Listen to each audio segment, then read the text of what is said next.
Tim penyidik KPK kembali menggeledah rumah pribadi Yan Anton Ferdian di Komplek Bukit Sejahtera, Palembang. Dari hasil penggeledahan, penyidik KPK menyita 2 kardus yang berisi dokumen serta catatan pribadi Bupati Banyuasin. KPK setidaknya 1,5 jam melakukan penggeledahan, ditambah dengan kawalan ketat oleh pihak kepolisian. Taufik Darsono, kuasa hukumnya Anton Ferdian, mengatakan penggeledahan yang dilakukan KPK telah sesuai dengan prosedur dan aturan yang berlaku. Hasil penggeledahan disita beberapa dokumen penting dan catatan pribadi Bupati Banyuasin. Tanggapan kita terkait penggeledahan hari ini ya? Kita kooperatif, kita mengikuti aturan undang-undang. Dari tadi penggeledahan dimulai jam berapa?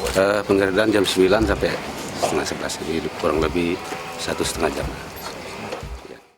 Sebelumnya, tim penyidik KPK juga telah menyita 2 unit mobil, 2 unit motor gede, ransel, serta beberapa dokumen penting lainnya. Farel Di Satria, Safety on Rizky, Sriwijaya TV.